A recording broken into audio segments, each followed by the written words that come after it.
Hi there, guys. Welcome to all of you on tech Takatak टिक Takatak tech Takatak. आज के video में हम लोग समझेंगे कि वाइन टरबाइन क्या होता है एंड ऑल्सो हम लोग समझेंगे कि वाइन टरबाइन से बिजली कैसे बनाई जाती है एंड ऑल्सो हम लोग समझेंगे कि ऑन शोर वाइन टरबाइन क्या होता है एंड ऑफशोर वाइन टरबाइन क्या होता है। So let's begin.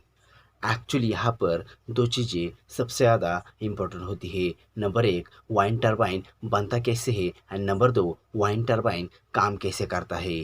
And actually wine turbine को बनाने के लिए काफ़ी सारे इंस्ट्रूमेंट्स की आवश्यकता होती है एंड इसमें सबसे पहला इंस्ट्रूमेंट होता है इसका बेस यानी कि फाउंडेशन एंड जिसे हम टॉवर कहते हैं। एंड एक्चुअली इस टॉवर को हम काफ़ी सारे सेक्शंस में बनाते हैं यानी कि काफ़ी सारे टुकड़ों को इस तरह से एक के ऊपर एक को रख कर उनको एक साथ कसकर टॉवर को बनाया जाता है।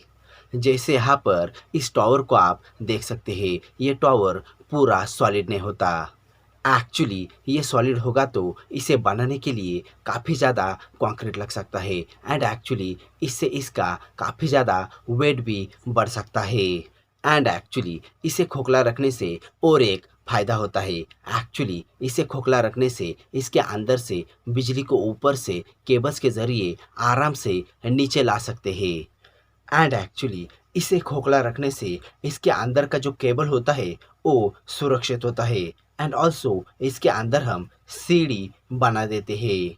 तो यहाँ पर सीढ़ी का यूज़ क्या होता है। एक्चुअली यहाँ पर अगर इस टॉवर के हब में यहाँ पर ऊपर कोई भी प्रॉब्लम आता है तो यहाँ पर हम टॉवर के अंदर से सीढ़ी का यूज़ करके ऊपर जाकर प्रॉब्लम को ठीक भी कर सकते हैं।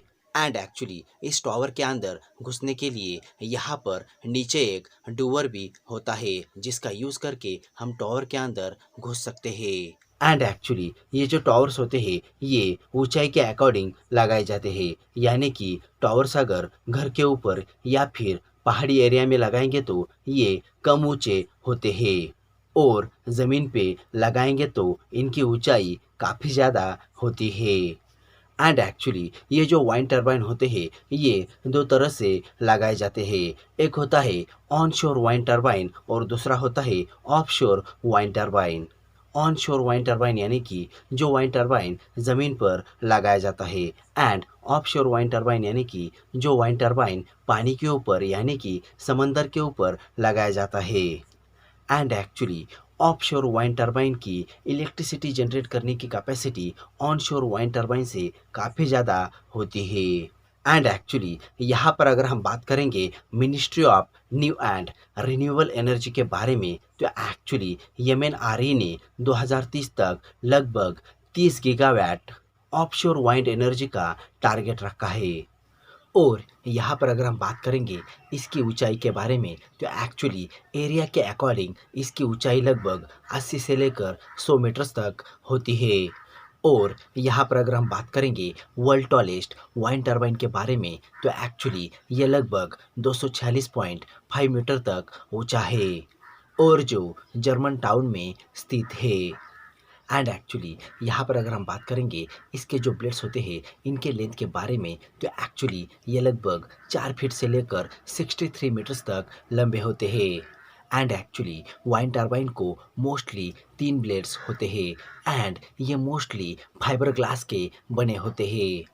तो यहाँ पर एक क्वेश्चन उठता है कि ये जो वाइन टरबाइन होता है इसके ऊपर 3 ब्लेड्स ही क्यों लगाए जाते हैं।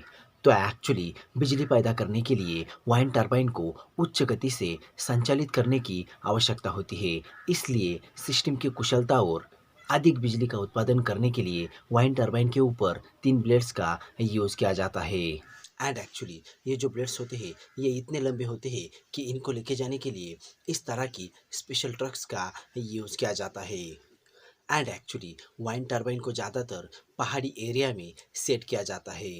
एंड एक्चुअली वाइन टरबाइन के जो ब्लेड्स होते हैं इनको जहाँ पर लगाया जाता है यानी कि इन्हें जहाँ पर सेट किया जाता है उसे रोटर कहा जाता है एंड टेक्निकल भाषा में उसे रोटर हब कहा जाता है। एंड एक्चुअली इसी रोटर पे आपके तीनों ब्लेड्स को इस तरह से घुमाने के लिए सेट किया जाता है और यहाँ पर आगे हमारा रोटर होता है और इसमें रोटर हब एंड 3 ब्लेड्स और पिच रेगुलेशन सिस्टम कंसिस्ट होता है। एंड एक्चुअली यहाँ पर ये जो पिच रेगुलेशन सिस्टम है ये ब्लेड्स को वाइंड स्पीड के एंगल पर मेंटेन रखता है और रोटर के आगे लो स्पीड शाफ्ट होता है। एक्चुअली हमारा जो वाइंड टरबाइन है इसका एक्चुअली आरपीएम 30 to 60 होता है और बाद में गियर बॉक्स की मदद से वाइंड टरबाइन के रोटेशनल स्पीड को 1000 से लेकर 1800 आरपीएम तक बढ़ाया जाता है। एंड एक्चुअली ये जो गियर बॉक्स होता है ये जस्ट लो स्पीड शाफ्ट के नीचे यहाँ पर लगा होता है और इससे जुड़ा होता है हाई स्पीड शाफ्ट। एक्चुअली ये जो हाई स्पीड शाफ्ट होता है ये रोटर ब्लेड्स के थ्रू जनरेट मैकेनिकल पावर को जनरेटर में भेजने का काम करता है। और यहाँ पर अगर हम बात करेंगे जनरेटर के बारे में तो एक्चुअली जनरेटर मैकेनिकल एनर्जी को इलेक्ट्रिकल एनर्जी में कन्वर्ट करने का काम करता है। और यहाँ पर लगा होता है हमारा wind when and actually wind when यह मोटर के साथ कनेक्ट होता है एंड एक्चुअली वाइंड वेन यह मोटर को वाइंड की डायरेक्शन का सिग्नल देने का काम करता है और यह मोटर वाइंड की डायरेक्शन के अनुसार नेकल के पोर्शन को यानी कि वाइंड टरबाइन के गर्दन को घुमाने का काम करता है। एंड एक्चुअली वाइंड टरबाइन के परफॉर्मेंस को इंक्रीज करने के लिए और एक सिस्टम का यूज़ किया जाता है जिसे पिच सिस्टम कहा जाता है। Actually pitch system wind turbine के ब्लेड्स के एंगल को हवा के डायरेक्शन में बनाए रखता है एंड एक्चुअली ये रोटर के साथ यहाँ पर लगा रहता है। जैसे यहाँ पर ये जो 3 ब्लेड्स है तो एक यहाँ पर आपका रोटेशन लगा रहेगा और एक यहाँ पर और एक यहाँ पर लगा रहेगा।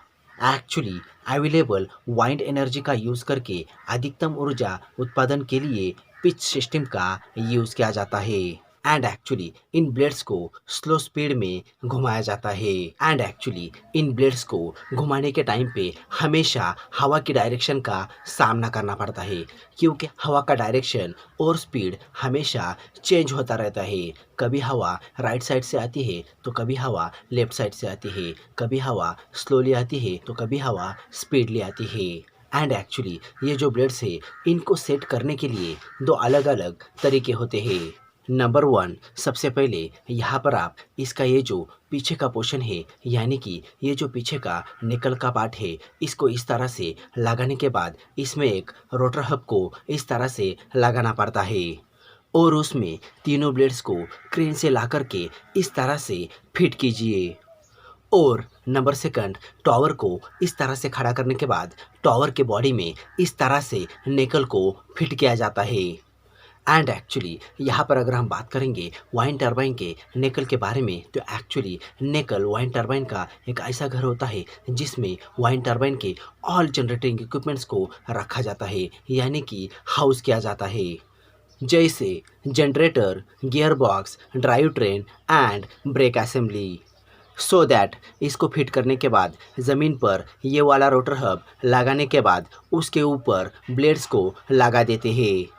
तो ये काफ़ी सारे टाइप्स के होते हैं एंड एक्चुअली ये एक असेंबली होता है एंड एक्चुअली ये वेट पे डिपेंड करता है एंड एक्चुअली इसे एरिया के हिसाब से बनाया जाता है। एंड एक्चुअली इसका जो सबसे इम्पॉर्टेंट पार्ट होता है यानी कि इसका जो सबसे मेन पार्ट होता है वो इसका नेकल वाला पार्ट होता है। एक्चुअली इसका जो नेकल होता है ये बहुत ही बड़ा पार्ट होता है।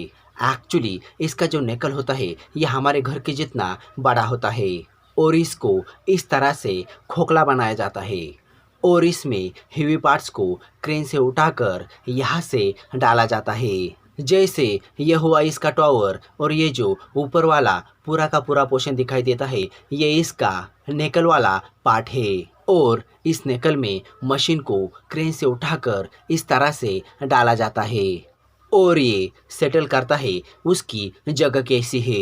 एंड एक्चुअली यहाँ पर इस नेकल में गियर बॉक्स, ब्रेक्स और उनके पीछे अल्टरनेटर को रखा जाता है। एक्चुअली ये जो पार्ट होता है यही इम्पोर्टेंट होता है। एक्चुअली ये बिजली को बनाता है और बाकी के घुमाने का काम करते हैं। सो नाउ यहाँ पर हम गियर बॉक्स किस तरह से काम करता है इसके बारे में जानते हैं। एक्चुअली गियर बॉक्स का काम आरपीएम को बढ़ाना होता है। आरपीएम यानी कि रोटेशन पर मिनट, रिवॉल्यूशन पर मिनट, यानी कि धीमी घूमने वाली चीज़ को तेज करना, यानी कि रोटेशनल स्पीड को बढ़ाने वाले मशीन को हम गियर बॉक्स कहते हैं। जैसे जब हम साइकिल चलाते हैं, तब जब हम साइकिल का एक पैडल मारते हैं, तब साइकिल का टायर जोर से घूमता है, और जब हम साइकिल का दूसरा पैडल मारते हैं, तब साइकिल का टायर और तेज गोल गोल घूमने लगता है। यानी कि साइकिल एक पैडल में 15 से 20 बार घूमता है। तो यहाँ पर साइकिल का रेशियो 1:20 रहता है। यानी कि यहाँ पर अगर हम साइकिल के पैडल को एक बार घुमाएंगे, तो यहाँ पर साइकिल का रिंग 20 बार घूमेगा। तो यहाँ पर साइकिल का आरपीएम 20 है, और जाम होने पर इसका सर्विसिंग करना पड़ता है। इसी तरह का काम गियर बॉक्स करता है। जैसे यहाँ पर ये रोटर है, और इसमें हम ब्लेड्स को लगाएंगे, और इसके पीछे हम शाफ्ट को लगाएंगे। एक्चुअली शाफ्ट यानी कि घूमने वाला रॉड होता है। एक्चुअली ये जो शाफ्ट होता है ये गियर बॉक्स से जुड़ा होता है। एक्चुअली गियर बॉक्स वही काम करता है जो साइकिल का पैडल करता है। यानी कि ये रोटर जितना घूमेगा, गियर बॉक्स उसके आरपीएम को बढ़ाएगा। यानी कि गियर बॉक्स रोटेशनल स्पीड को बढ़ाने का काम करता है। एक्चुअली गियर बॉक्स का रेशो 1:90 होता है, और यहाँ पर अगर हम बात करेंगे मॉडर्न गियर बॉक्स के बारे में, तो इसका रेशो 1:1800 होता है। यानी कि 1 मिनट में ये 1800 बार घूमता है। यानी कि बाहर रोटर जब एक बार घूमेगा, तो अंदर वाला 1800 बार घूमेगा। यानी कि गियर बॉक्स उसको अंदर 1800 बार घुमाता है। एंड एक्चुअली जो हवा होती है वो कभी फास्ट चलती है, तो कभी धीमी चलती है, और कभी यहाँ से आती है तो कभी वहाँ से आती है। ऐसे में हवा का स्पीड कभी हो जाता है 7 से लेकर 10, तो कभी हो जाता है 90 kilometre per our. So that यहाँ पर अगर हम बात करेंगे wind speed required to electricity generation के बारे में, यानी कि वाइंड टरबाइन को बिजली उत्पादन करने के लिए हवा का स्पीड कितना होना चाहिए। तो एक्चुअली अगर छोटा वाइंड टरबाइन होगा तो उसके लिए 4 मीटर पर सेकंड का स्पीड होना चाहिए। और यहाँ पर अगर हम बात करेंगे बड़े वाइंड टरबाइन के बारे में, तो एक्चुअली इनके लिए कम से कम हवा का स्पीड 12 किलोमीटर पर आवर से लेकर 14 किलोमीटर पर आवर का होना चाहिए to generate electricity. And strong wind 50 kilometre per hour से लेकर 60 किलोमीटर पर आवर का होना चाहिए टू जनरेट फुल कैपेसिटी। और यहाँ पर हवा का स्पीड 80 किलोमीटर पर आवर का भी होगा तो भी चलेगा, but less than 90 kilometre per our का होना चाहिए। सो यहाँ पर अगर आप इसको धीमा भी घुमाएंगे तो ये इसको तेज कर लेता है, बट आंधी या फिर तूफान में ये ऑलरेडी तेज हो जाता है। तो इसके लिए इसमें यहाँ पर एक ब्रेकिंग सिस्टम लगा होता है। सो यहाँ पर ये जो ब्रेकिंग सिस्टम है ये क्या काम करता है। एक्चुअली ये ओवर स्पीड होने पर स्पीड को घटाकर बैलेंस कर देता है। सो यहाँ पर गियर बॉक्स आरपीएम को कम ज़्यादा करने का काम करता है, और ब्रेकिंग सिस्टम ओवर स्पीड में साइकिल की ब्रेक्स की तरह ब्रेक लगाकर स्पीड को घटाकर धीमा करता है, यानी कि बैलेंस करता है। सो दैट इस तरह से गियर बॉक्स के पीछे जो शाफ्ट लगा होता है इससे जुड़ा होता है ये अल्टरनेटर यानी कि जनरेटर। सो नाउ यहाँ पर ये घूमेगा। जैसे कि आपको पता है कि इसके बाहर एक मैग्नेट होता है और अंदर एक छोटा सा मैग्नेट होता है।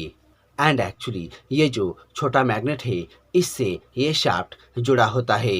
सो दैट जब ये छोटा मैग्नेट घूमेगा तो अंदर इंडक्शन के फ्लक्स उत्पन्न होंगे, और इलेक्ट्रिसिटी जनरेट होगी, यानी कि बिजली पैदा होगी। तो एक्चुअली ये जो पीछे का अल्टरनेटर है ये बिजली बनाता है।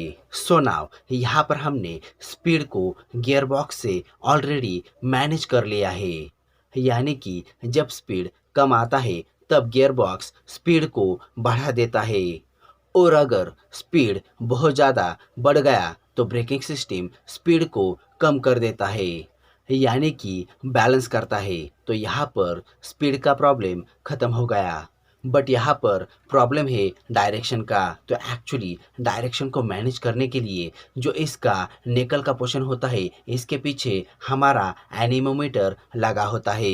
एक्चुअली ये जो एनीमोमीटर होता है ये हवा के डायरेक्शन को देखता है, एक्चुअली ये हवा की गति को नापता है। तो एक्चुअली यहाँ पर ये जो एनीमोमीटर होता है ये हवा के डायरेक्शन के हिसाब से टरबाइन के इस गर्दन को घुमाता है। तो एक्चुअली टरबाइन की गर्दन जहाँ से घूमती है इसको कहते हैं यॉ, और घूमने को यॉइंग कहा जाता है। तो एक्चुअली वाइन टरबाइन में यॉइंग बहुत ही इम्पोर्टेंट है।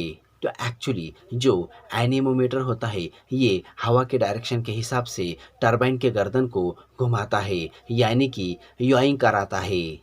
तो इस तरह से टरबाइन का गियर बॉक्स, ब्रेकिंग सिस्टम और एनीमोमीटर से टरबाइन बहुत ही अच्छी तरह से घूमता है।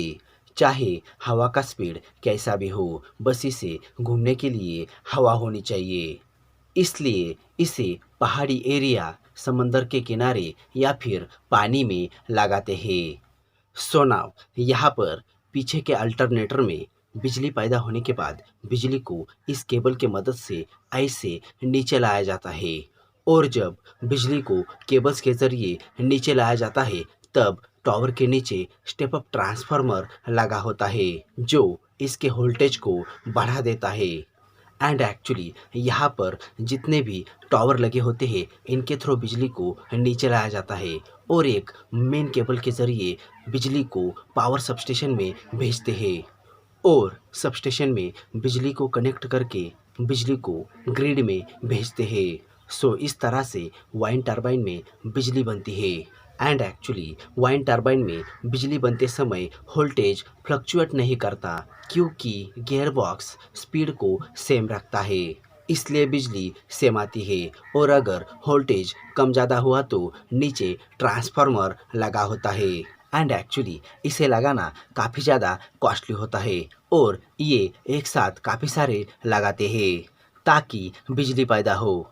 एंड एक्चुअली इसकी सबसे बड़ी खराबी होती है कि ये काफ़ी ज़्यादा कॉस्टली होता है, एंड ये हर जगह पर इम्प्लीमेंट नहीं किया जाता, यानी कि जैसे यूपी, बिहार, नॉर्थ इंडिया में ये कम यूज़ होते हैं। एक्चुअली इनका ज़्यादा यूज़ पहाड़ी एरिया में किया जाता है।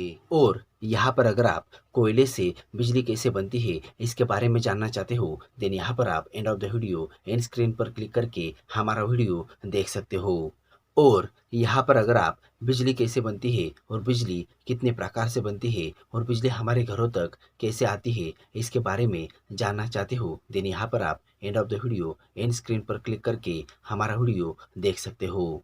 और यहाँ पर अगर आप ट्रांसफार्मर क्या होता है एंड ट्रांसफार्मर के सभी पार्ट्स के बारे में जानना चाहते हो, देन यहाँ पर आप एंड ऑफ द वीडियो हमारा वीडियो देख सकते हो। सो दैट यह थी पूरी जानकारी वाइन टरबाइन के बारे में। वीडियो कैसा लगा आप हमें कमेंट करके बता सकते हैं, एंड इसके बारे में और भी जानकारी चाहिए होंगी देन इसका लिंक मैंने डिस्क्रिप्शन बॉक्स में दिया हुआ है। और अगर आप चाहे देन हमें अदर सोशल मीडिया प्लेटफॉर्म पे भी फॉलो कर सकते हो। एंड अगर आप इस तरह के और भी informative electrical and technical videos को देखना चाहते हो, देन यहाँ पर ऊपर आई बटन के लिंक पर क्लिक करके आप हमारे all informative electrical and technical videos को यूट्यूब पर देख सकते हो।